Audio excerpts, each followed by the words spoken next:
Welcome back, everybody, to the official second channel. All right, let's clap it up.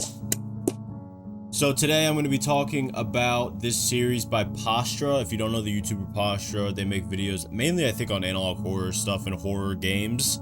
I've known about them for at least like 2 years, maybe 3. I think the video that I saw that introduced me to them was a video about, what do I always get? I think it's called The Mysterious House. It's one of my favorite analog horror videos of all time, and that video put me on to The Mysterious House.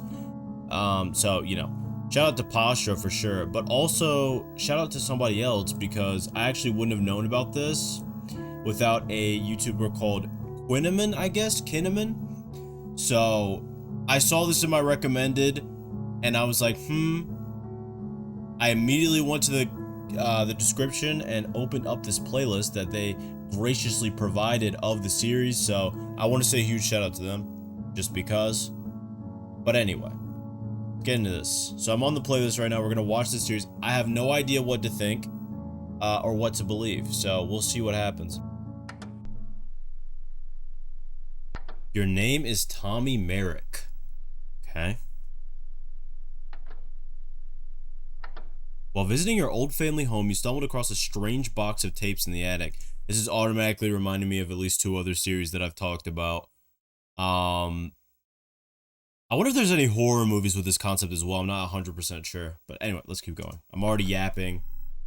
And let me turn off the captions because they're auto-generated. Out of curiosity, you decided to watch them on your old CRT. You think they might be haunted. I wonder why we think that. Not sure if I want to know. While watching the tapes, you began to see and hear things that weren't meant to be there. What does that mean? Like on the tapes or in like life? For some reason, they felt oddly familiar to you. Repressed memories. Dreams of an Insomniac, Volume 0. I like the title. Haunted Halloween PSA. I love where we're going. I love the Haunted Halloween, the PSAs, everything, and I gotta pause it. Okay, wait. Of Eastridge County were left baffled today at the news of a supposed break-in. Never mind, they're reading it. Early hours of the morning.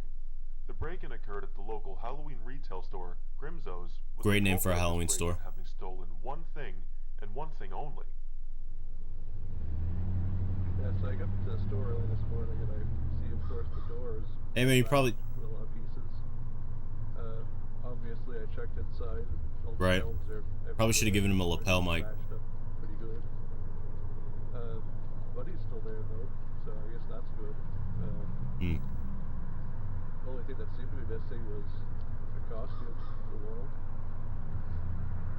Don't know who takes just a costume. This bizarre set of events has left many residents baffled as to what the intentions behind this strange robbery were.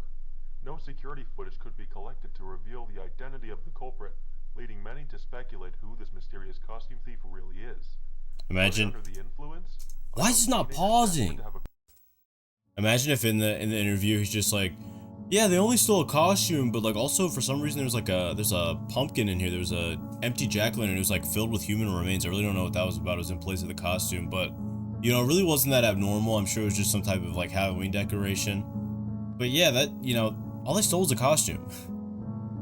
I think I already know where this is going. Also, there's a real crime kind of like this. I forget what the context of the crime is. I'll put it on the screen because I know where I found it. I found it on a YouTube channel. I believe it was the Irish guy. Isn't he Irish? And I can't think of his name. I'll put his thing on the screen too because I'm forgetting. But the guy kind of like comes to somebody's house in a wolf mask, like a Halloween wolf mask. I think it's on Halloween. And he does some pretty horrific things. But this kind of is already reminding me of that. Like this person stole this costume to go do some dastardly deeds. Really is. Were they under the influence? A young teenager desperate to have a costume for an upcoming party? That's what it Did is. this robbery even happen?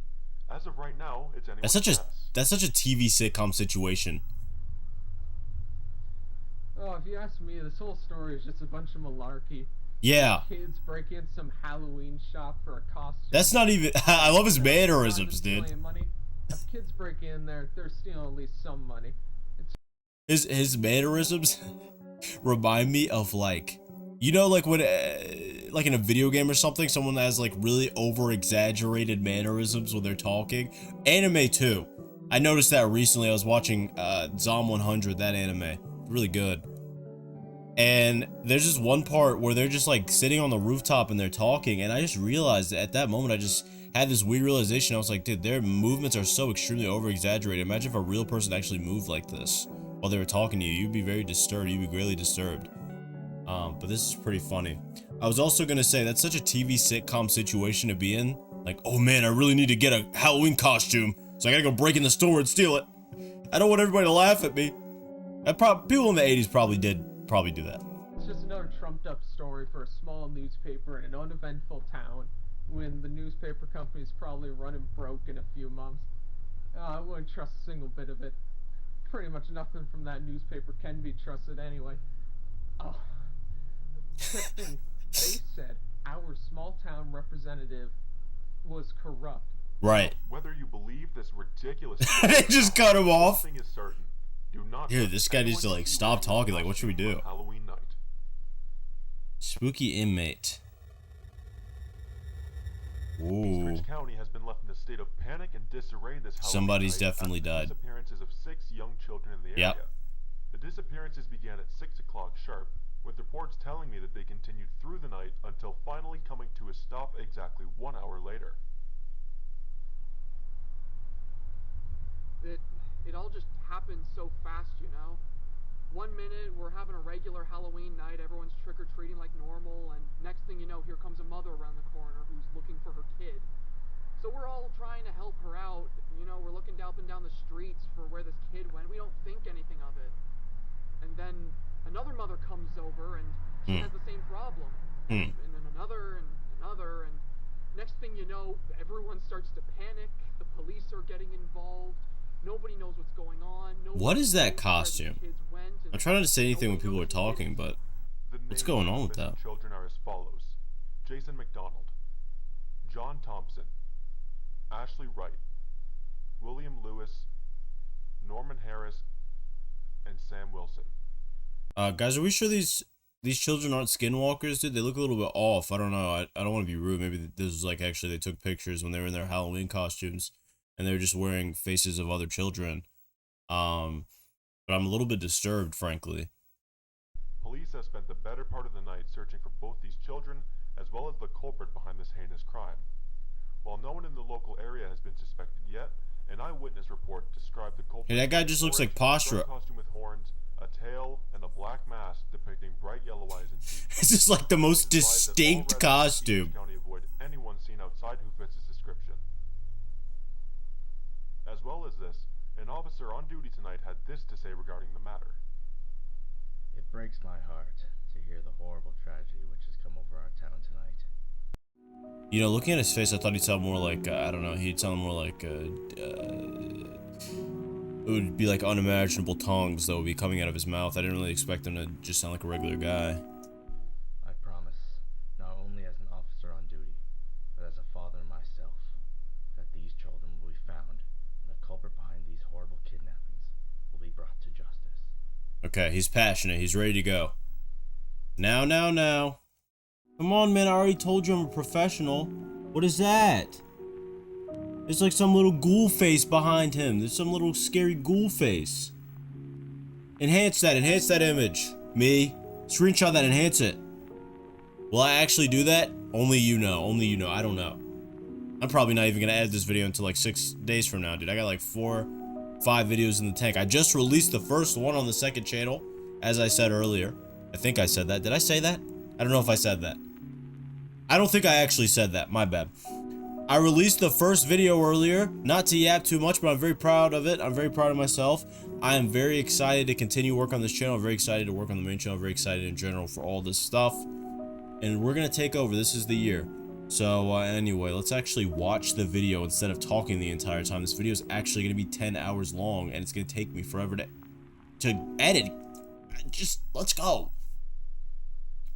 As police continue to investigate, several mandates have been put forward in order to ensure the safety of Eastridge County residents. It is requested that all residents stay indoors, keep all doors and windows locked, and it is heavily advised to not trust anyone you see wearing this costume. Guys, don't trust anyone wearing a costume that has an incomp. You did it again. And now someone's revving their... Dude, why every day? Anyway, okay. Don't trust anyone wearing a costume that has an incomprehensible mask that looks like horrors beyond our comprehension. There's something in the background here. I can't really see it. I guess it's like the eyes from the costume, right? That's what my guess, the mask.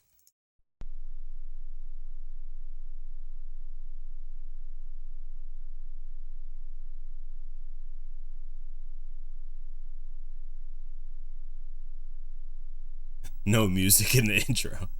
I just forgot. The police were like, oh, we don't have time, dude. This is very serious. On the night of October 6, 1986, these photos were taken by a security camera located in the Grimsow's retail store at exactly 6 a.m. Okay. This looks more like a pizza parlor than a Halloween store.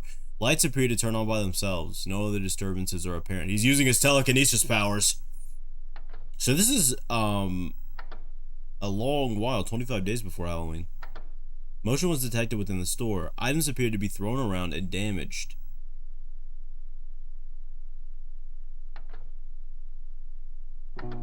Oh, first contact. I don't know, it's kind of cute. It's not really that scary. I'm sure, like, if this came in my house, I'd be pretty scared. These photos, as well as a description from an eyewitness. Now, the picture on the right is pretty scary looking. Like, if I saw that, I would be very afraid, because he's got, like, the Rick and Morty eyes going on. You know how, like, in Rick and Morty, some characters, I'll probably pull up a picture, but some of the characters, their eyes look like that. Like, one is much higher than the other one. It's like that meme, don't smoke the weed from the gas station. It's like that. So that would actually terrify me. The smile's also scary. I don't like scary smiles. They creep me out, but something about the eyes would scare me even more than the very terrifying smile, because I would just be like, how did you even manage that? Why do you, how did you, like, that can't just be a costume mask, dude. So that would really creep me out. The Easteridge Demon. These are the only two pieces of information, which are just drawings that somebody else made. So it's not very good information. Or maybe they're talking about the security camera footage. I might actually really be stupid, because I forgot. Until today. Okay. Today's a good day. We got information. Also, I like how they chose not to have any, you know, the police chose not to have any music in the intro, but they made sure to have really creepy music when the monster came up. They were like, editor, okay? Whatever you do, make some creepy music, find some creepy music, whatever you can do. I don't care what records you have to get, because it's 1989. What records? Do they have cassettes yet? Maybe? Cassettes, like whatever you had to do. Go get something really scary for this part. Don't worry about the intro. The intro doesn't even matter. People are going to watch it anyway because they're scared. You know, and that's probably true. Okay, we got our little skinwalker police officer, Officer Krueger. After multiple years of extensive mental and physical therapy, Officer Krueger, a surviving victim of the demon, was... Oh, my bad. That's probably why it looks like that. ...detectives of the events that transpired on the night he came face to face with this dangerous creature. With the information he provided, we now have a better understanding of the capabilities of this threat and how our personnel can combat it.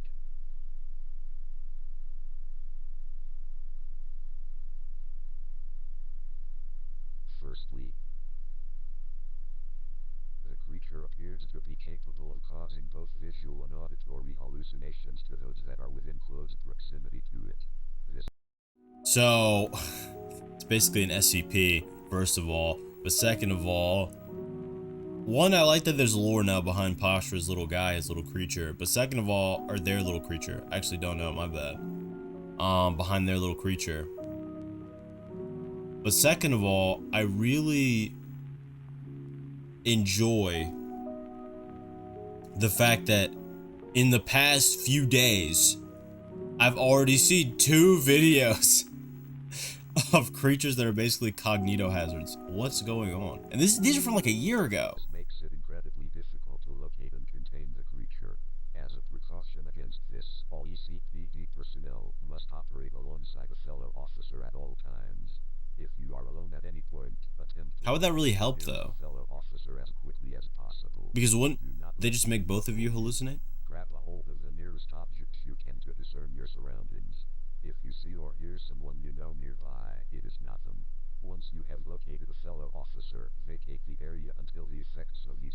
hallucinations begin to fade away. Secondly, physical contact with a demon is incredibly dangerous. No holding hands. His encounter with That's very unfortunate, actually. Krueger had developed severe physical abnormalities which are still being treated to this day. He looks like that Halloween decoration that people used to use as the picture for the Russian sleep experiment. It's exactly what he looks like, even though his face is censored out. But just the head shape and the body. Dude, that would be horrible. Dude, you touch something and it turns you to that? It's over, man. What would you even do, man? You can't even like go to the store or anything. You have to order everything online. You couldn't even work a real job. Like in real life, I mean. You couldn't work a physical job. You'd have to work online. Or like remote. That would be terrible. That would be horrible. What would your family think? I mean, you think they would even believe it was you? You think they'd believe you got like replaced by some type of body snatcher creature that just malfunctioned? That'd be horrible. The most significant of these abnormalities include discoloration of the skin. Discolored skin. Severe weight loss. Okay, this is actually scaring me a little bit. Tightening of skin. The fusing of bones and flesh. Isn't there a real health condition kind of like that? But also, I'm just imagining the editor for the police tape, and they're like, okay, you know, they're going over the tape. They're like, okay, this information's pretty good. You know, we're presenting it in a calm way. And then someone's sitting there, one of the officers is sitting there, and they're like, you know, this is very serious. I mean, we saw what happened to this officer. It took years of what happened. Maybe we should make this a lot scarier so people will really stay away from it. Maybe people won't take it seriously. And so they went back and they're like, okay, they just kept redoing it over and over. And they're like, okay, this is scary enough. This is terrifying enough. Which is probably not. What is that? What? Teeth growing where they shouldn't. I think that's also a thing that can actually happen. Bleeding from every orifice. Ew. That's just messy and unhelpful. CPD personnel attempt to keep a level of distance from the demon at all times. Do not attempt to approach it unless it is absolutely necessary or it has been terminated. In the event that physical contact is made, approach a fellow officer as soon as possible and seek help.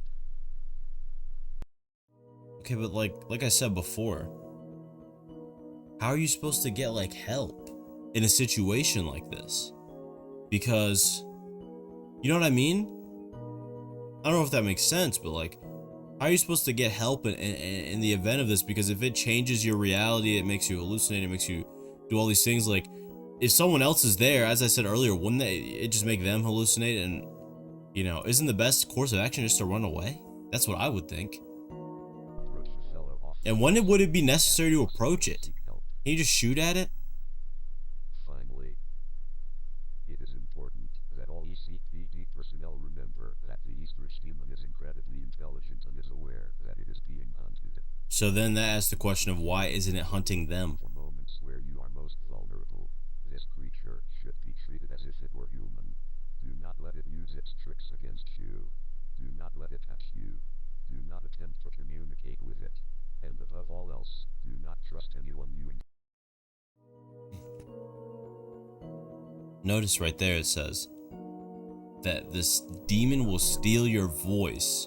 I assume to kind of help with the hallucinations, right? Because that's one of the things they said was like, don't trust anybody that you see after you make contact with the demon if you're in like close quarters with it, because if it's anybody that you know, they're probably not real. So I'm wondering if that's what it does. You know, you talk to it, it takes your voice, then it uses that to get other people until it gets everybody. But the question now is, why was it getting children? No adults, except for the officer it came in contact with, as far as we know right now. Do not trust anyone you encounter wearing this costume. Wanted? What are they gonna do, arrest it? Beware the smiling snatcher. He's kind of cute in that picture.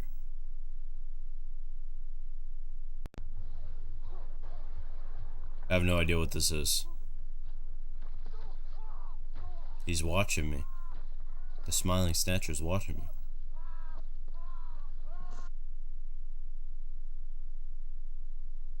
There's like a creepy smile right there. There's an eye.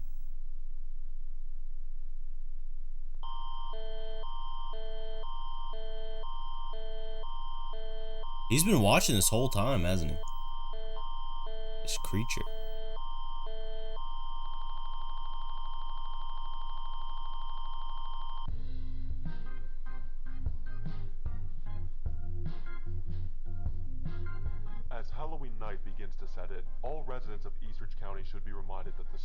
Snatcher is out tonight.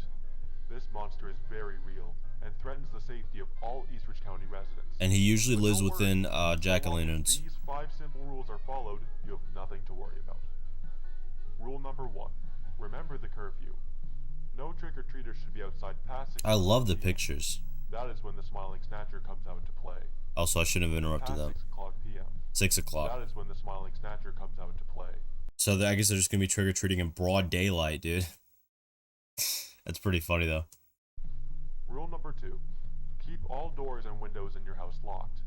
That way the Smiling Snatcher cannot come inside. Rule number 3. You do not hear the knocking at your doors or windows.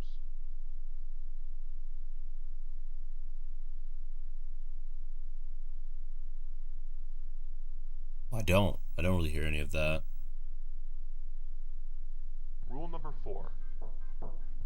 You do not hear the knocking at Hey! your doors. Rule number 4. Stop knocking. If you Not see answering. or hear someone you know outside past curfew, that What was that?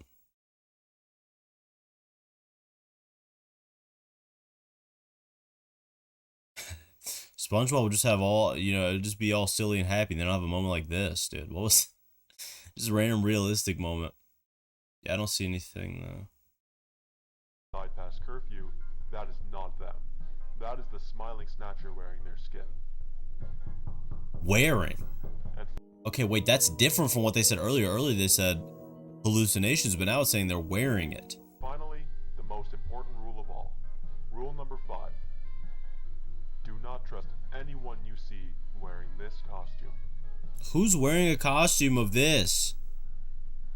Hasn't it been a year, or is this the same month?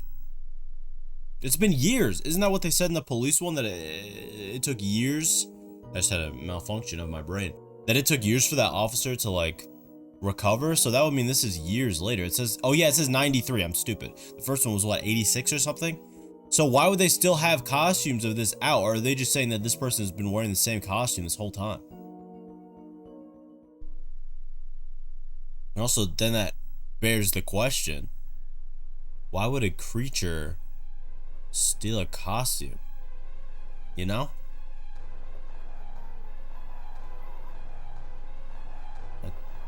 That's pretty creepy. I'm pretty creeped out. The sound design of the series is really good. I'm glad that I did this when it was still light outside, because I'm pretty creeped out. I'm very much on edge right now. Stop, he's getting scarier. Stop it. This reminds me of that moment from Shin Sonic. When, what was it? When Shin Sonic was showing Knuckles everything. Okay, that was really creepy.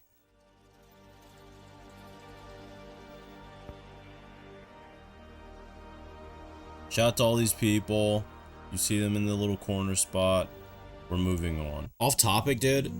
But my TV is on, and I got so scared while I was watching the video, because I swear, it wasn't what I saw, but I thought I saw it, dude. There was like a sunset on the TV, and I actually thought I saw the guy from The Boiled when I got so scared.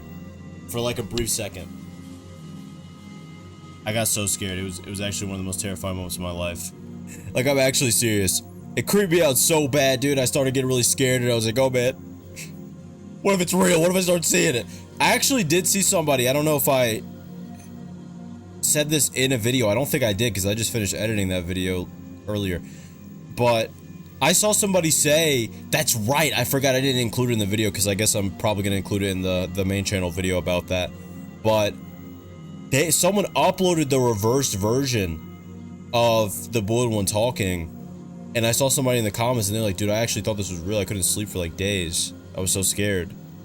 And then I was thinking to myself, why would somebody purposefully, well, somebody probably would do this, but why would somebody purposely release something that was actually cursed onto YouTube, and how do you think that it would have, like, stayed, like, all of these people would have reacted to it, and we're all fine?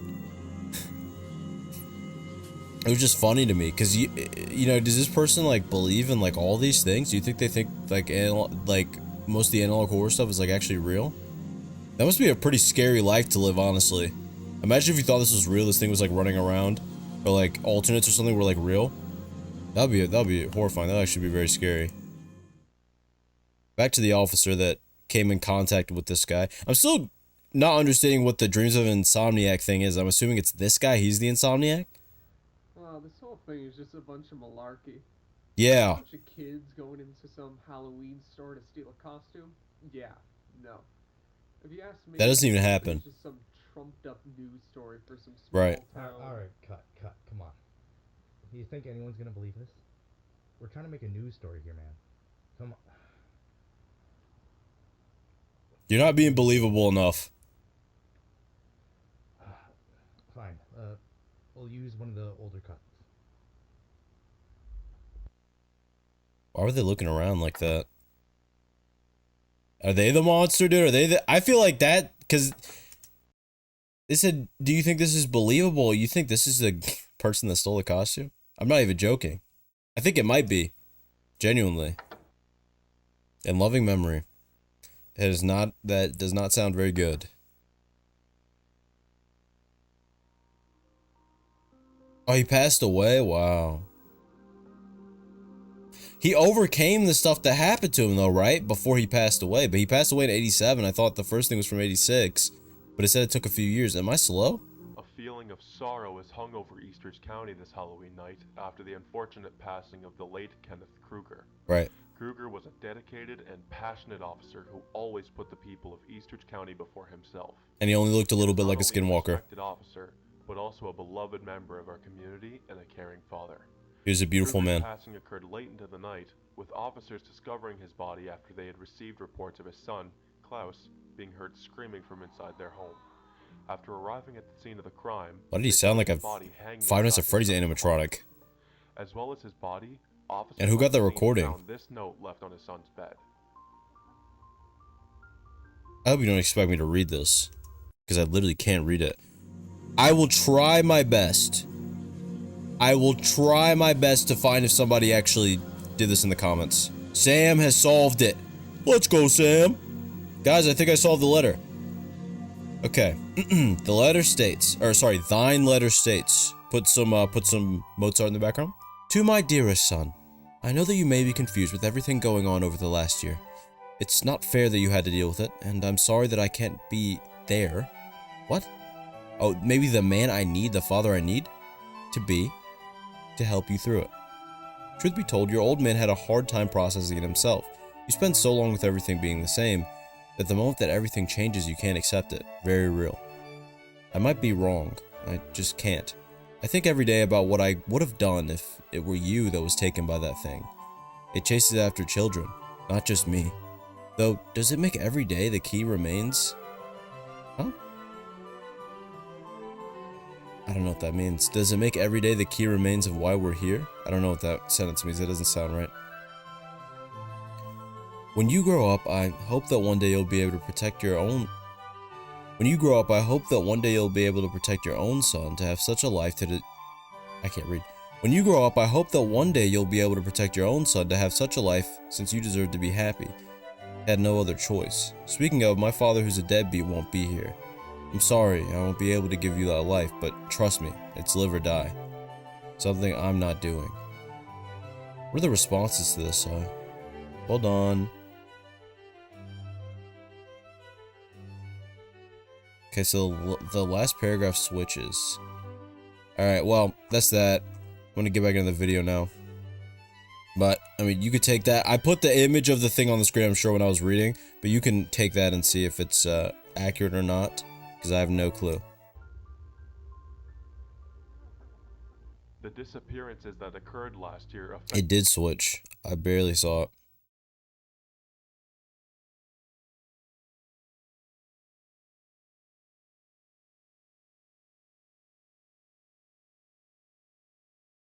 I think it changed. Anyway, okay. The disappearances that occurred last year affected Krueger more than any other officer on the case. He was very close to many of the families involved, giving him a sense of responsibility for solving the case. This quickly led to rage, sorrow, and regret. There's someone which crying in the eventually became background? Too much for him to bear. Nobody was there to listen to Krueger in his time of need, But now we will make sure that his story is told. If you or anyone else you know are suffering from any mental health issues... Guys, if you're going don't through hesitate something, to okay, I want you to call this number. Oh, you are alone. This place will be your tomb. But also, I don't think this is going to be a very good number to call because it's literally impossible to type in. But with these things, I always wonder, do you think that the creature kind of intercepts the broadcast as it's like happening and then the creature does it? Or do you think it has like some type of, you know, the person that stole the costume, do you think it's actually a regular person? It's some type of disciple of this being. And so they're like going in and like intercepting things and editing things and like sneaking around. It's possible. Oh, whoa. Help. Please help me. Okay. That's scary. I just want to die. Wait. Hold on.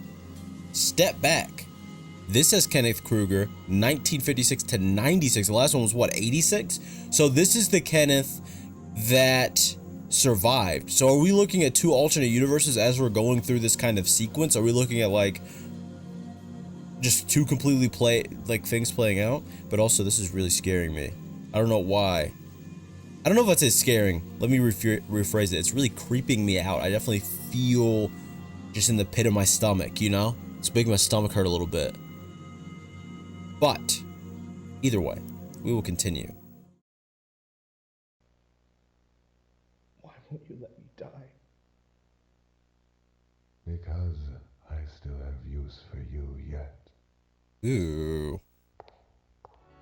It sounds like, it really reminds me of the voice of, is it Bond? From the Walton Files, which I will be talking about the Walton Files. I have no idea if I'm on this channel, if I'm actually going to sit down and consume all of the Walton Files for one video.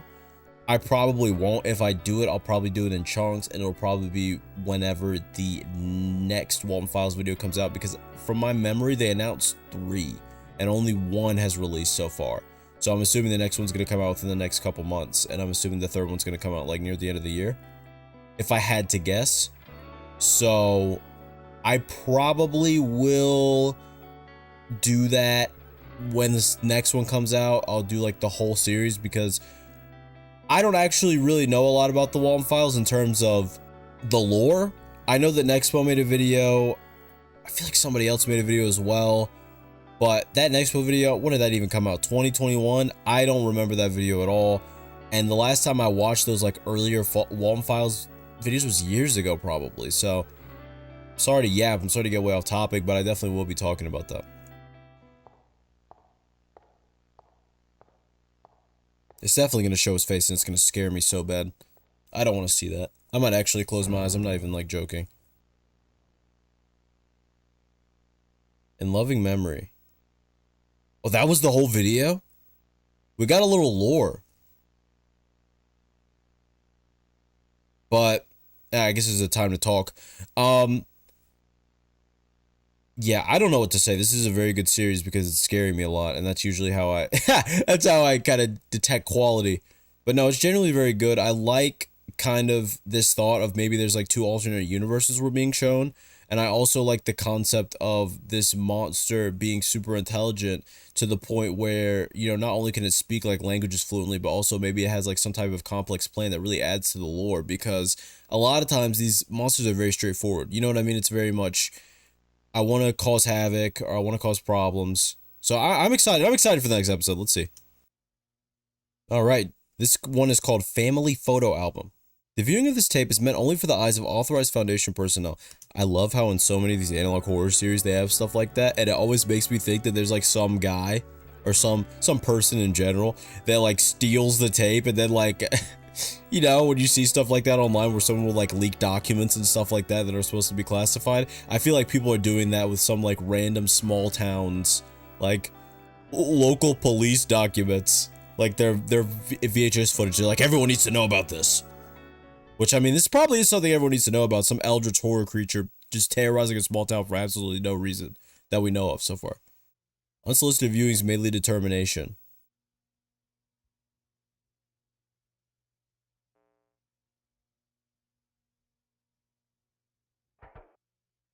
Dreams of an Insomniac. Family photo album.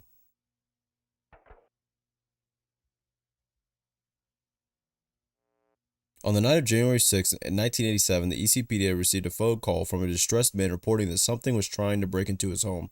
I think that's what it said. Upon the dispatcher's arrival, he as well as anyone else who may have been living in the house were reported missing. This thing is kidnapping everybody. But for what purpose? The only evidence that could be found at the scene of the crime were a photo album as well as a camcorder which seemingly contains footage of the events which transpired that night. I assume that's what it said because it cut off. And Why? Why? Is this the family photo? This is not. This looks like a lot. You know, this reminds me of? This reminds me of like some type of like lost episode creepypasta. You know, like the one Max and Ruby 0004? It reminds me exactly of that. I'm sure I put a picture up on the screen so you know what I'm talking about. Upon opening the photo album, detectives were baffled to find that all the photos were horribly distorted. How'd they even do that? That's just some magical power stuff. Or they just took like a marker and messed it up, I don't know. This made it incredibly difficult to identify the people depicted. But then they have like a 911 call? So shouldn't they know? Search 6. Okay.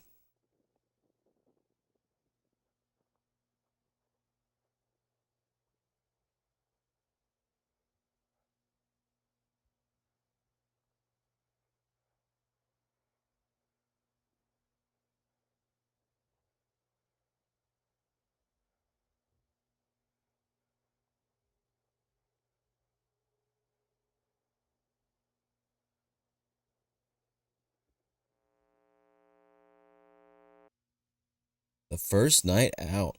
When detectives questioned neighboring residents about the identity of the family in the photos, none were able to provide any useful information.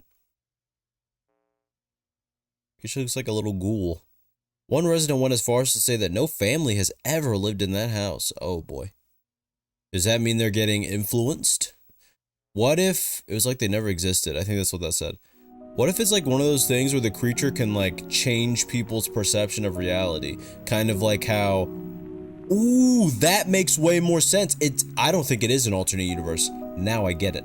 This is what's happening. Now, the alternate universe thing still could possibly be a little bit of a thing just because, you know, we know that we saw that clip where they were talking about that he overcame it. But then in the last video, that same officer both was shown to be dead and also shown to have been, you know, still alive and suffering.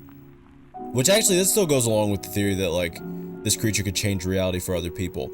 So I'm wondering if what happened was, right?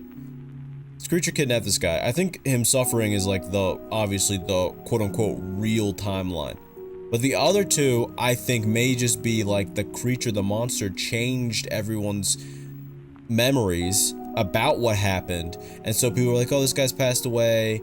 And I'm wondering if the letter was even like real. I'm wondering if the creature wrote the letter since it knows fluent English. And then on top of that, I'm also wondering if in the universe where he supposedly recovered, if that was something that was implemented later, like tricking them. But then that asks the question of, how do they have a photo of that guy in his like changed form?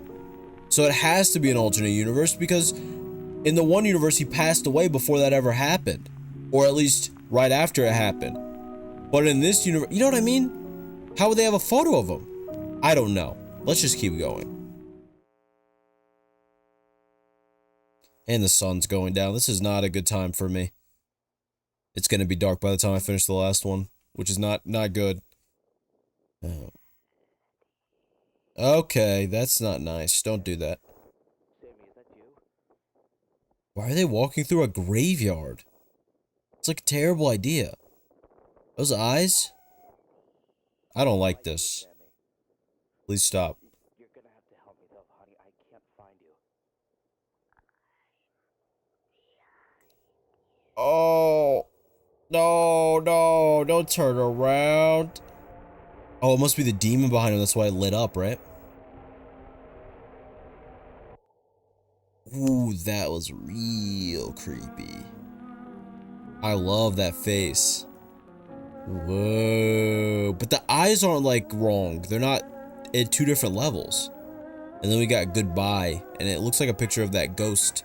Which I'm wondering if that ghost that was used in the 1993 PSA, I think it was, is like representative of this person's child or something like that, or if it's like a representation just of the kids in general, because this looks like the same thing. Well, the culprit behind these disappearances remains a mystery. Does it? You talked about this monster a bunch of times. Is this a universe where they don't know that that monster exists? Or is this just... Several photos in the album, as well as the 911 call made that night, suggest that they may not be human. My inflection there was wrong, because I didn't really realize where the sentence was going. Oh, no. He's making the right call. He's running. That's a good play. I don't think he's fast enough, though. He's also running in snow, which is not very helpful.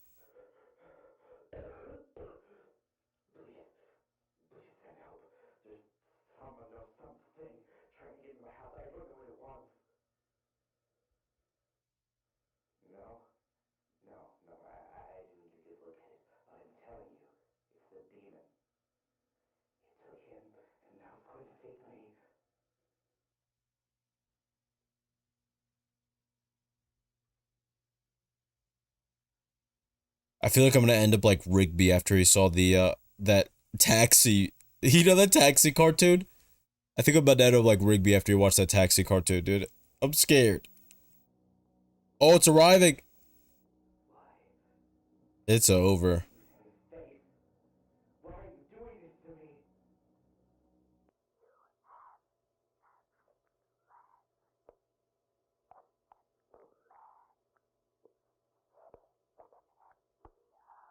There's actually books back there and furniture.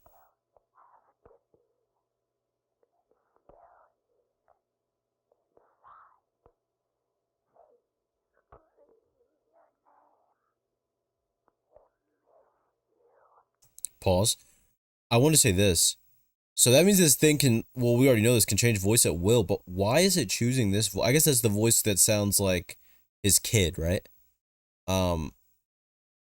But I guess its real voice is the voice we heard in the last one, so it's a very deep, smooth, like, villainous type of voice. I'm wondering if this is like a vampire situation too, where it can kind of like mind control the person. But we have no idea what inside means either. Does that mean there's like a portal? Is there like a place? What does any of it mean?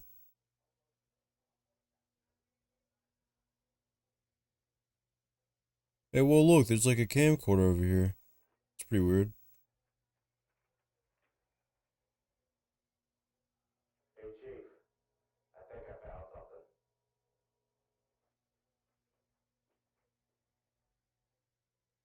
Great job. I love you. The only clear photo of the perpetrator. Oh, I'm dumb. I'm being slow, I guess. I don't know why I called myself dumb. But, okay, so the ghost is the creature. That's what it is. Why did I already forget the name of it? Is it the smiling something? Smiling guy. Because I forgot the name of it. That creature is represented by that. Okay, that's why the picture... Okay. I'm being slow. That whole theory doesn't even matter. You can kind of see the orange under the sheet, too. So, yeah, that makes sense. Is that it? Or are we about to get scared? Don't worry, guys. I'm here. Okay, that's it.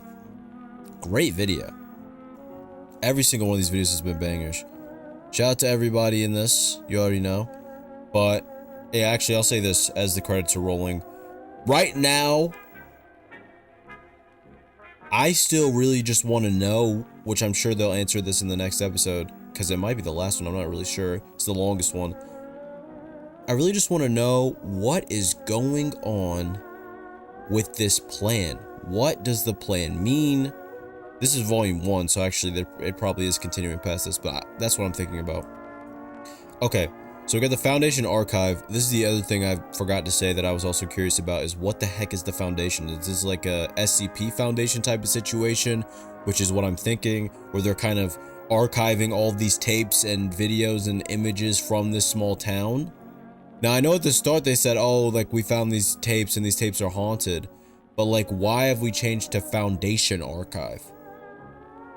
And also, I guess even more than that, what the heck does Dreams of an Insomniac mean? I still don't get that part. Is it just that the person that discovered these tapes at the very start of the series that thinks they're haunted, or did they just become an Insomniac because they watched all these at night when they shouldn't have done that because it's very scary? God, imagine how scary that would be though, really. Like, if you lived in some small town and like nobody talked about this, and then all of a sudden you just found these old tapes and it was like 50, 60 years later or something, like a really long time later. And you were like, what if this thing is like still here? I would move immediately. My name is Alex Williams. Okay. I live on 66 Elk Crescent, Eastridge County, and up until this point, I think you just I've doxed worked yourself. for the Lankman Foundation. What is A that? job which I have quickly come to regret. This is my story. All right, great intro. I'm ready. Foundation Archive. So the Lankman Foundation. That's what they said, right? I'm excited. I'm also very scared, but I'm excited. I began my work for the foundation pretty much the day it was founded. After what happened on Halloween, I was put under 24/7 witness protection. They told me that the information I had was too valuable. It felt like I was under constant house arrest. There wasn't a day that they weren't watching me, and it went on like that for years. They gave me my job at the foundation as a form of protection. A bunch of guys in suits showed up to my house and told me that it would be for the better if I took a job at their new facility. So, like I said, this just sounds like the SCP Foundation in terms of just the way, you know, it works. You know what I mean? Like, it seems as though these people have been tracking this creature and they're kind of just watching and observing, seeing what it does to these people. So the question comes down to this, which I'm sure it's going to be answered. Is this foundation, is it like the SCP Foundation where the purpose is to contain this anomaly? Or is its purpose just to kind of watch over it and see what happens? Like, what kind of approach do they have to this? I didn't know much about them at the time. Because this is also the person All they told me from was that they were helping the 1980 something but even that felt vague. Halloween video.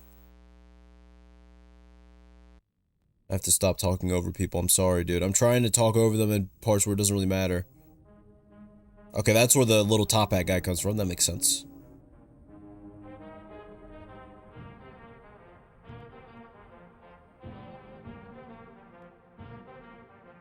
Hello. You don't know me, but I certainly know you. Allow me to introduce It's kind of creepy. myself. My name is Lankman, or at least a cartoon version of the man himself, created Does he really look like that in real life, do you think? by our lovely in-house animator, Mortimer Gray, who you may know for his work on the classic cartoon series Candy Mouse. That is my favorite I come to you series. all today to announce the founding of the Lankman Foundation, a new gateway into the future of Eastridge County. 4 years ago, our lovely town was plagued by a species of creature we have come to know as the Veldigan. These dangerous creatures have continued. Wait a minute, pause. We have had a very large development. This is a species, and there's multiple of them, and they just kind of glossed over that. This isn't one guy. This isn't one scary guy. It's a bunch of guys. What? Is the moon one of them? Probably. They got the same face. To threaten our residents, with there being seemingly no end to the dangers they pose. Until now, our lovely founder, Herbert Lankman, created our... Does he look like... He kind of looks like Edgar Allan Poe, dude. Why does he get that 1,000-yard stare, dude? He looks like... if there's an image I can't think of it, I'll put it on the screen. He looks like that. Foundation for the purpose of both containing this anomalous threat, as well as treating all those who have been affected by them. How does he plan to do this, you ask? Well, the answer is quite simple. Using the inheritance left behind by his father, Herbert Lankman got to work renovating and reopening the old Lankman's Asylum, repurposing it into a massive treatment center for all those who have fallen victim to the Veldigan. As well as this, he has been hard at work donating generous amounts to Eastridge County's police force. Now, two things I'm thinking in my head. One, is any of this actually true in terms of what are their actual intentions, this foundation? That's number one. Are they actually like nefarious in nature? Because considering the intro, I feel like they probably are. And then second of all, I honestly thought that their purpose was going to be to eradicate these creatures. I thought they figured out some technology or something. Maybe I just missed it, but I'm pretty sure all they said was that they treat the people that have been attacked by it, which is still like good. I mean, you know, it's something, you know, at least these people don't have to live the rest of their lives completely destroyed. But then the question is, are they actually treatable? Because in the one video we saw, oh, you know, this officer got treated, he overcame it, but it took several years. But then in another video, we saw that, no, he's still suffering greatly, and it's been 10 years since it happened. So what's the truth?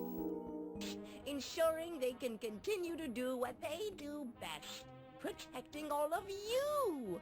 Here at the Lankman Foundation, we know these last couple of years have been scary, but don't worry.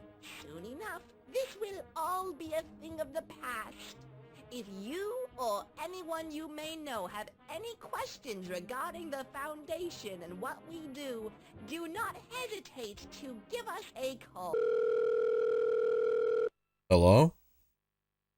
Hello? Yes, hello? Alright, I'm gonna stop. On the night of April 6, 1990, this phone call was made to the Eastridge County Police Department. I love the cinematography of that. That was a perfect transition. This tape acts as the only archive of this call. All other records are to be purged. Now, I want to say something before we continue. I said this many times. We've talked about the alternate universes. We talked about changing of the realities. Is the reason they're purging all the other records is because all the other records depict things differently, and they know that this is the true record because the other ones have been manipulated in some way? Just something I'm thinking about. Eastridge 911, where is your emergency? This is 45 Elk Crescent. Send the police, please! Can you describe the situation to me, ma'am? There's a group of men trying to break into my house. They're slamming on the door. Please send the police now! The police will be on their way in a moment, ma'am. I just need you to breathe. Did you get a good look at these men? What did they look like? I don't know what they look like. They're all wearing masks. I can't see their faces. They look all the same! I think I know what the mask is gonna be. Yellow ones? Oh, they're cooked. They look like bandages? What, so you have like a bunch of mummies? Like, is it like Halloween? I don't really get it. Now imagine if he didn't know anything about the creature. That was my response, if that was him. I should have said that before I said that. It wasn't funny at all because I didn't really explain that. Oh, that was so loud. I had to take my headphone out of my ear. That was so loud. Oh my lord. I would have gone deaf.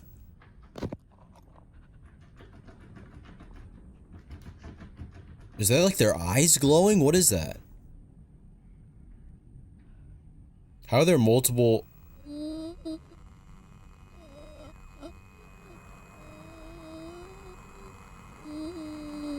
Uh-oh, that's not good.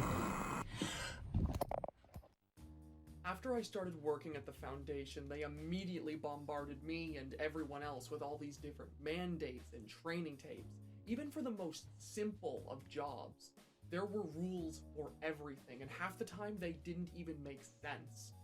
Perhaps the strangest mandate they had us commit to, though, was to wear these goggles at all times.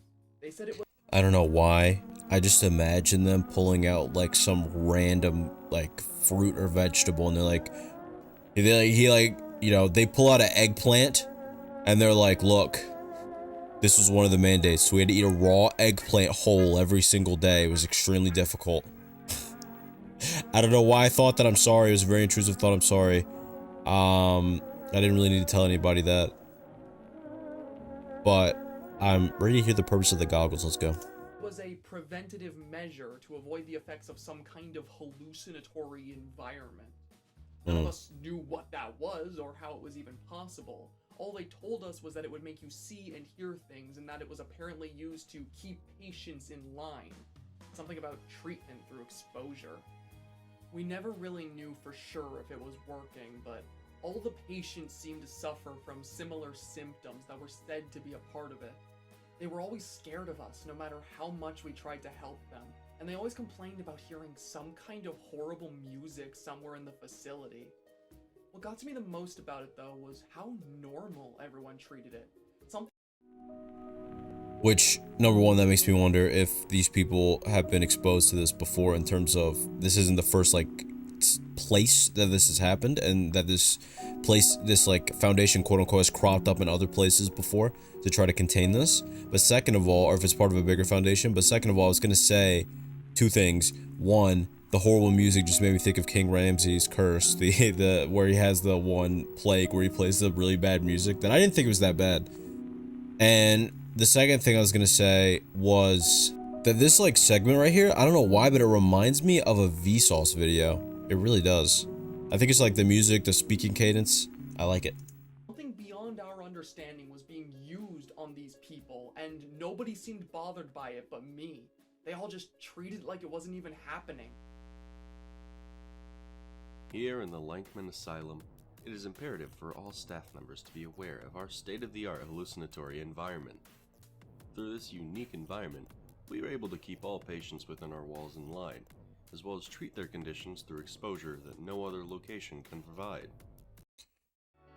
That actually could be a good point too. So they said that it seemed like nobody else thought that things were weird but me. Now, first of all, like I said, could just be that these people have already worked with this a bunch before, and they kind of just have a level of, you know, like nurses in hospitals, for example. They see so many horrific things, it gets to the point where things don't really affect them anymore. But I also wonder if it could be an effect of this hallucinatory technology in some capacity. Maybe the goggles actually aid in that, or maybe the goggles actually make it seem as though everyone is relaxed, or maybe that is the true reality and it's like what I said, I don't know. The amount of benefits this new technology can provide for the patients of our asylum is numerous, but you must remember that there are multiple precautions which have been put in place to ensure that you, our staff, do not suffer from the effects of our hallucinatory environment and can do your job correctly and safely. The first of these precautions should have been provided to you on your first day at the job. What was that? The first of these precautions should have been provided. Dude, that music was so creepy, dude. It sounded like someone said, "Hey," in my ear. I got a little scared. I got a little creeped out. To you on your first day at the job, in the form of these specialized optical lenses. By wearing these red lenses, staff members will be able to see past the environment's effects, allowing for no mistakes to be made and a job well done. If at any point these lenses... What does no mistakes to be made mean? I really want them to explain how this treatment process works, because in my head it's like, usually in a traumatic experience you just go through, you know, psychotherapy and different things like that, meditation, and, you know, a bunch of different things, doing things in order to work through these different traumas and the emotions and processing and all this stuff, right? But in the event of it being with something otherworldly that can manipulate reality in some capacity, can probably manipulate your memories and things of that nature, how do you really change? How do you overcome that? How do you work with that? Are they using, because they talked about the hallucinatory technology and how it's very helpful, but I'm just a little bit confused in terms of how does this work long term, because it's not like they're going to be around the hallucinatory technology forever. Maybe I just accessible treatment through exposure, better control over unruly patients, improved methods of concealment. You see, that doesn't really help me here, because why are the people still so scared? Because, you know, the person said, they said that the people were all afraid of them and freaking out and complaining about this music. Why isn't the hallucinatory technology getting rid of said music, or is it creating said music? Then is the hallucinatory technology actually making them more afraid? Is it making everything seem worse? Like, what, again, is this like a nefarious thing? I keep thinking about this. I'm making this video take so long. Let's continue.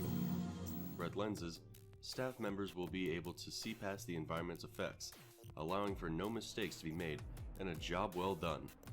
If at any point these lenses are to be removed, staff members will experience severe hallucinations, which will make your work extremely difficult. The second of these precautions comes in the form which will— I should have read these. Warping of the environment around you, pretty normal for that.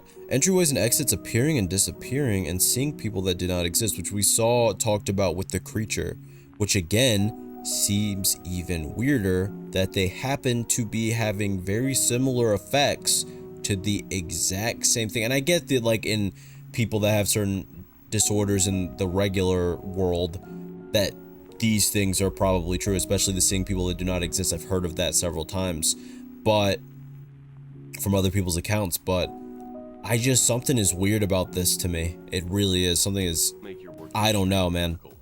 The second of these precautions Okay, I'm listening. comes in the form of knowing what you should and should not be hearing when on the job. Although we have yet to develop a solution for auditory hallucination. See? Right there. Two things. Now, we know about the knocking on the doors and windows, because in that one thing from, I think it was the 1993 PSA, they talked about you don't hear the knocking on the window, right? The voices of people that do not exist, we already know the creature does that. Now, these two. We know about the distant discordant music because that person talked about it earlier, and I just referred to it earlier. Again, why are these symptoms so similar specifically to these creatures? And then number two, why would the voice of Dr. Lankman specifically be singled out among the voices of these other people? I guess because he actually does exist, but why is he the only voice that is being used in these auditory hallucinations? What is Dr. Lankman? Symptoms of them appear to follow. Is Dr. Lankman even real? Pattern. If you believe I know I just said he was real, but is he real? Ask yourself if you're hearing the voices of people that do not exist, distant music coming from an unknown location, Dr. Lankman requesting your aid, or the knocking of doors which do not exist. If the answer to any of these questions is yes, then you are hallucinating and should treat those sounds as if they do not exist. Moving on from our patented hallucinatory experiment. Yeah, that's all you gotta do, okay? If you start hearing sounds that don't exist, just go la la la, I can't hear you, la la la, and they go away actually. We next must discuss the role of another very important part of our facility. It is imperative that all staff members avoid any form of contact with The caretakers were possibly the most disturbing part about working in that entire— Okay, great. I was about to ask about that. There were these tall, bandaged staff members who were dressed in black from top to bottom. I don't even think I ever saw them outside of their uniform. And the people that broke into that lady's house were bandaged up, and they looked the exact same. Why are these people breaking into random people's houses and kidnapping them? Let's find out. I'm sure they'll explain in some capacity. Expressly told never to interact with them for any reason. Apparently their job was just that important. It was with them that I reached my breaking point when working at that damn place. I always saw them going into patients' rooms, taking them to places that I never got to see. I always wondered what they were doing, but I made sure to mind my own business. That is until late one night when I was working at the facility. They had just brought in a new patient, a woman who looked to be in about her 30s. She had no diagnosis, no sign of serious mental illness, and physically she was fine. None of us knew what she was doing there, but like we always did, we just ignored it and minded our own business. That night, though, she starts a ruckus. I think every person in the facility heard it when she started screaming. I was the first one to arrive when I saw what was happening. 4 of those caretakers dragging her out by her arms and legs while she's just kicking and screaming. I couldn't believe what I'd seen. I tried running in to stop them, but one of my coworkers stopped me, looked me in the eyes, and said, "It isn't worth it." First of all, what does that even mean? And second of all, I still doesn't explain why they kidnapped her. If everyone else in here is supposedly affected, which then that makes me wonder this. And now we're getting into 2 theories. One, are these creatures, these supposed creatures that they're like supposed to be protecting these people from, are they actually created by these caretakers? Are these creatures some type of experimental, I can't talk, you know, organism that are created by these people to test the limits of like certain chemicals and things like that, you know, that cause these issues, is nothing that's actually happening supernatural at all, but rather is it just a bunch of biochemical engineering and experimentation. And then that poses the question of, are these innocent people like that woman being kidnapped because they're being experimented on in order, maybe they're using new creatures on them. Maybe these people are like similar in species or something, these caretakers. I don't know, but it's just very interesting. It really reminds me of those experiments that were unfortunately done during World War II on people, especially the Japanese ones, the Unit 34 or something. I was in disbelief. These caretakers were treating Veldigan victims like caged animals, and here we were just standing there and watching. That was when I knew I had to do something about it. I always had my suspicions about the asylum, but seeing how this treatment facility treated its patients, that was the final straw. I went to as many of my coworkers as I could to try and get as much information as possible about the Foundation and their shady practices. I wanted to bring these problems to the light, to have the general public know what was really going on in there. But of course, none of them wanted anything to do with me. They just brushed me off and told me that it wasn't worth it, that it would bring more trouble. But I ignored them and I kept trying. When I ran out of staff to talk to, eventually I turned to patients, more specifically, the woman I saw getting attacked that night. I wanted to know where they took her, what they did to her. The next question too, before they explain that, is how is this person still alive? Are they hiding out in a bunker? Are they just in their regular house? Because the other people were like, oh, this is gonna bring a bunch of issues for you, but yet this person is still living and they're recording this video. Or is this like a final thing? You know what I mean? So I snuck into her room late that night with a camcorder that I brought, and I was able to record an entire interview I had with her, and I was just left with so many questions. Okay, I'm excited for this. Please don't hurt me. I promise I'll behave. I don't want to go back. Listen, I don't want to hurt you, I promise. I'm just here to ask a few questions is all. I'm sorry about what happened to you the other night. It was horrible. I want to try and make sure that doesn't happen again. And it would help a lot if you could answer my questions. Okay. Alright, thank you. Okay, so my first question. Why were you brought here? You didn't have any diagnosis, and you don't seem to suffer from any symptoms of Veldigan sickness. I don't know why I'm here. These men broke into my house.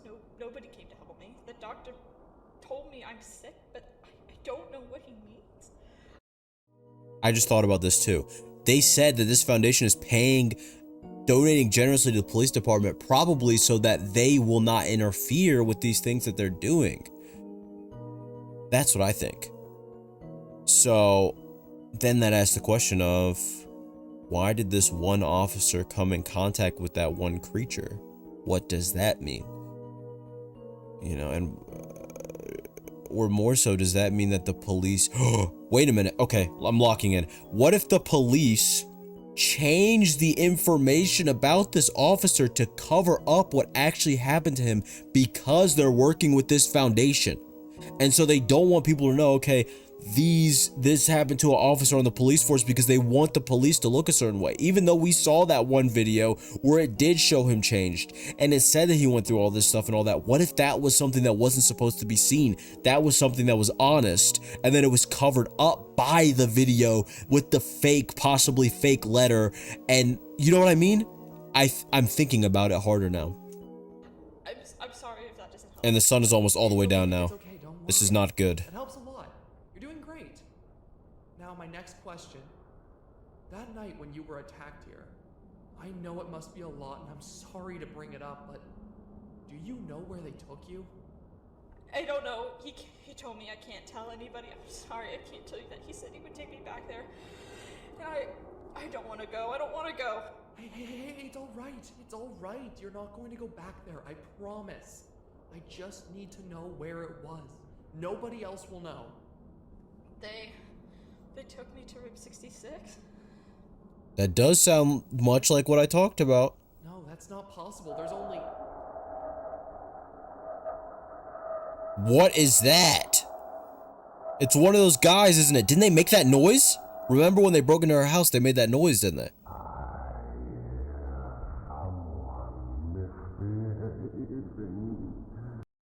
Is that the... Oh, no! Wait! Oh, wait! I've just realized it. The voice that we heard that sounded like it was one of them creatures, one of those smiling creatures that starts with a V that I don't know why he literally just said it and I already forgot the name of it. I'm sorry. But this is the same voice. What if this voice that we heard in this and that we heard in the other one, oh, dude, I get it, is the voice of Dr. Lankman. And Dr. Lankman was talking to that police officer. Maybe he's stuck in room 66 and they're doing all these crazy experiments on him. Maybe he was also normal and they kidnapped him, left a fake letter to his son and said, this guy's quote unquote sick. And then they did all this stuff and the police covered it up even though he was one of their own. And that's why at first they released the true stuff and then they changed it because they were getting paid off. This is making sense to me. Also, I really gotta memorize the name of these creatures. But also, I'm not gonna lie, this would literally, if I was sitting somewhere, if I was sitting in a room and I heard that voice come through the door, my heart would literally stop. I might actually pass away. I would be so insanely terrified. I don't even know, dude. I'm scared now, mostly because it's getting very dark and I'm very scared of that. But yeah, just oh my lord. Take me back now, please. Take me back. Don't let him take me back. Don't let him take me back. For a moment. Uh-oh. He busted in like a Baldi's Basics character. I can't believe I just said that. What do you think you're doing? Everything that happened was just a blur after that. How is he The alive? caretakers came into How are the they room alive? and Whatever. dragged her out before I could even do anything about it. It was the last time I ever saw her. So that's just what one of the caretakers sounds like. So that still goes back to my original theory, or my theory that I just posed about the experimentation. And then they just sent me back to work as if the whole thing never even happened. That's even That in weirder. itself was odd, but it was what she said to me that stuck out to me the most. Oh wait, I know why they just said this person is still alive and why they just sent them back to work and why they don't care what they talk about. It's the obvious. They have quote unquote valuable information. They're not gonna let this person die. They're not gonna let any harm go to this person, even if this person is trying to like figure things out that they shouldn't be knowing or that they're trying to put out certain information. They don't care. I'm thinking now watch this person end up passing away by the end of this video. But that's what I'm thinking because that would make a lot of sense. If this person has some extremely invaluable information that these people literally need to have, they're not going to allow any harm to come to this person no matter what they do. They might have actually had some type of immunity that they don't understand. And that's why they just sent them back to work as if it was nothing. She told me that she was taken to a room 66, which didn't make any sense. The asylum was small. It was only built with 65 rooms in mind, so a 66th room shouldn't be possible. At first I thought maybe she was misremembering things, or she was just misspeaking. I mean, she was clearly stressed out, and the way she was taken there was violent, but that just didn't explain things for me. I still didn't know where the patients were being taken, and what if she was telling the truth? I tried to look for answers to that question for a while, and nothing came of it. Nothing until I started to watch through our old conversations. During one of my watch-throughs, I saw something off the corner of my eye. Something I had never seen until it was staring me right in the face. A camera. A camera located right in the corner of that room. I cannot see The it. asylum didn't have cameras, at least not in the rooms of its patients. If I had known they were watching me the entire time, I never would have staged that interview, and somehow I didn't see it? Something wasn't adding up. I went back to the asylum after that and checked the rooms of several patients. No cameras. I thought that I was losing my mind. I thought for a moment that maybe I was just seeing things. But then I realized something. I can definitely see the camera now. in the left corner. Maybe I was. That's Late one what night when no one else was around, I've been I thinking. did something I was afraid to. I removed those goggles they gave us. And when I opened my eyes, everything looked the exact fucking same. Everything started to make sense after that. Who knows what they could have been hiding that we just couldn't see? Cameras, people. Oh, how did I not think about that? None of that was, well, not none of it, but a lot of it wasn't real. Or at least some of it. Right? Those goggles didn't do anything. Those goggles, which makes sense. How could goggles possibly stop you from hallucinating? That doesn't make sense. That has to do with a lot of things we don't even understand in the human brain. That has nothing to do with your ocular nerves. That's not a hallucination. If you have like some type of visual distortion, you know, like we all have some, well, not we all, but you know what I mean? Like if you look at a screen for long enough, then you look away from it, sometimes you can still see briefly, you can see the screen. That's a visual distortion, right? That's not a hallucination though. So it has nothing to do with your eyes. Your eyes are functioning normally. It's your mind that's not functioning, or your brain, I mean. Rooms. Suddenly, room 66 was terrifyingly possible, and I was going to find it. This seems like a bad idea, and I wanted to see if that just showed something. No. It seems like a bad idea.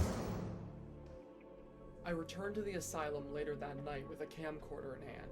I figured that if it could show me where the cameras were in the corners of the patients' rooms, then it could help me find what I was looking for. This place is terrifying looking. The halls of that entire asylum, trying to find anything. Was this made in Blender or is this real? I think this is Blender, right? I found it.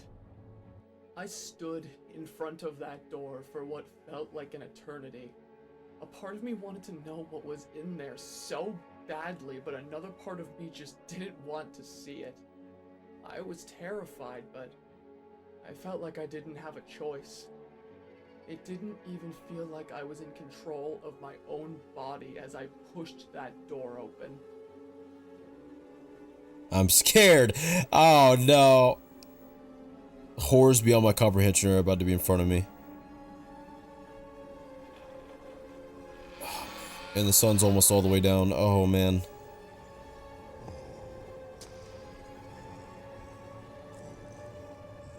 Breathing? I can't tell what I'm looking at. Are those bodies on the ground? Or something? Oh!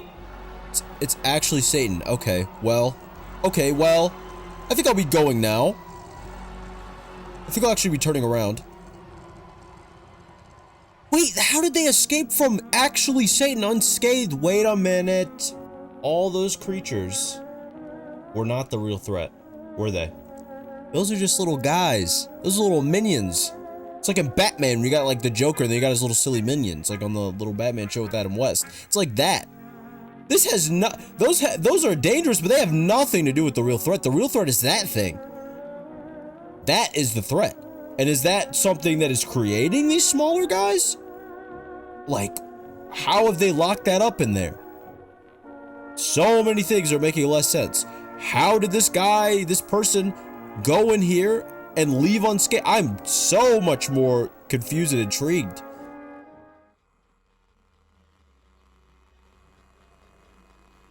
Looks like someone wandered somewhere. I love this voice. In that moment, cornered and alone, I finally understood what they were so afraid of. I was finally seeing what they were seeing. For the first time,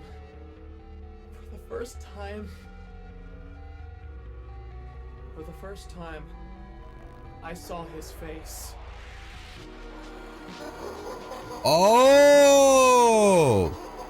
That's the guy! That's Mr. Lankman. The coronal suture intersects the midline behind the glabella. The scalp is infiltrated with Novocaine. Note the rubber dam and adhesive to keep blood and something out of the hair. That sounds like a lobotomy to me. Coronal suture? No, wait. Coronal suture. I'm very stupid. Coronal artery. Where is that? But it says scalp, though. This is a lobotomy, isn't it? Or am I just really stupid? We could look it up. I'll look it up. Hold on. I want to see if I can look up this terminology and if it makes sense. Even though I always do this where I'm like, what does this mean? And then like the next moment they explain it. I'm just going to type in the sentence, the coronal suture. I want to see if like I'll get some type of article or research paper or book. I'm just getting a bunch of anatomy pictures. This might just be like, at first I thought it was like supposed to be some type of, you know, lobotomy or something like that. But I think these are just like statements that, because the bottom is talking about blood though. And they're using Novocaine to numb the area. So I don't know. I really don't know. I feel like it's a lobotomy. He looks really cool though. I got operative technique. No, no, no. You're not getting away from me. The coronal suture mark is made 3 centimeters posterior. Is that what that says? To the lateral rim of the orbit, which is your orbital bone, I assume. Okay, well, that does sound like a lobotomy, because where do they put it through? If you know, you know.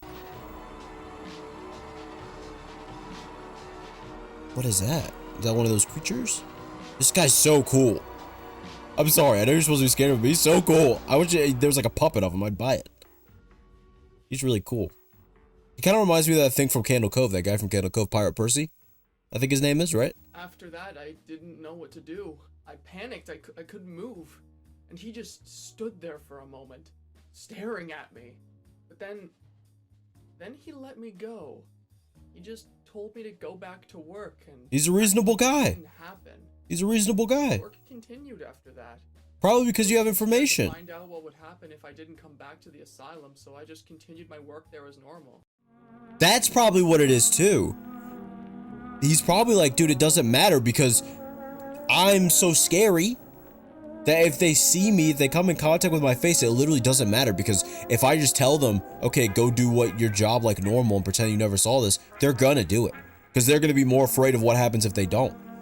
It would be better, and it also drastically lowers suspicion, right? If this guy went and just made everybody disappear that caused problems, that's very suspicious. What's going on in this company? Maybe they get investigated by the FBI or something from some other state. It could cause a bunch of problems. But here, everything seems normal. But in reality, I bet this guy, this individual, is not the only person that has seen these things. I would bet it. There are probably other people that are working in there, I mean, specifically, that also have seen his face and have seen that demonic being. But they just let them work as usual, because again, that's probably why that person told them, dude, just don't even, like, don't, it's more trouble than it's worth. That's probably why they told them that. Because they knew what was in that room. That's my guess. I was never punished. Nobody ever found out.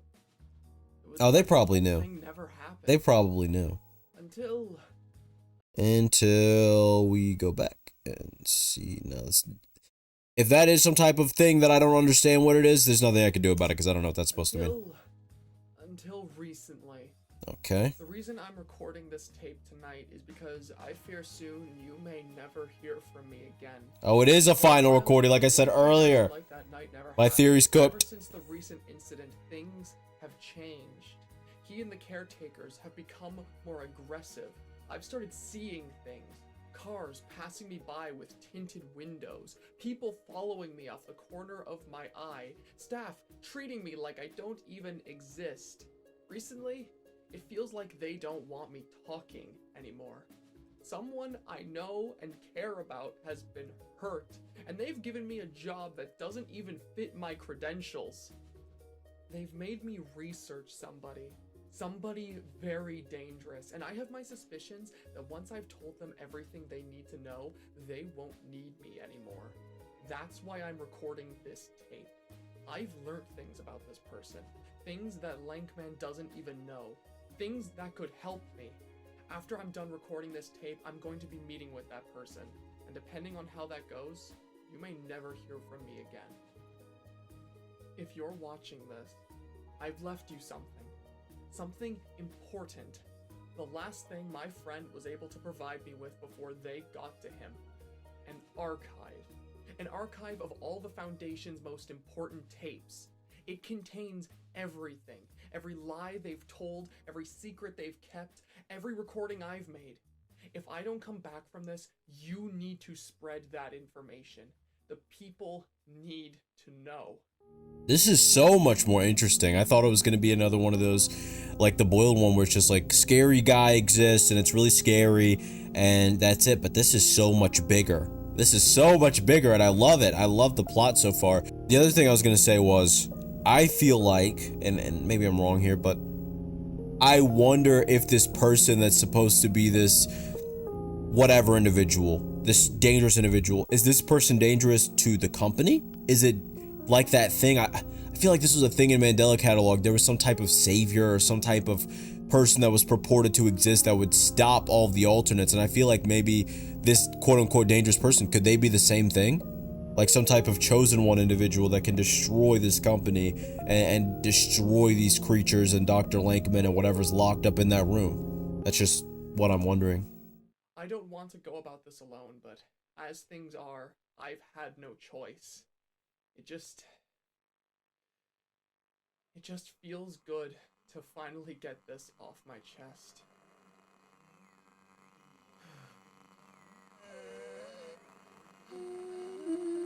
The wheezing again. Where did we hear that last time?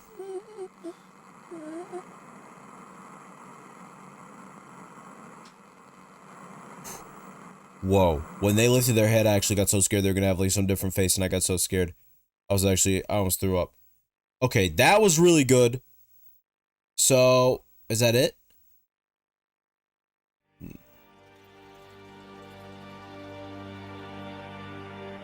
Oh, it's one of those guys.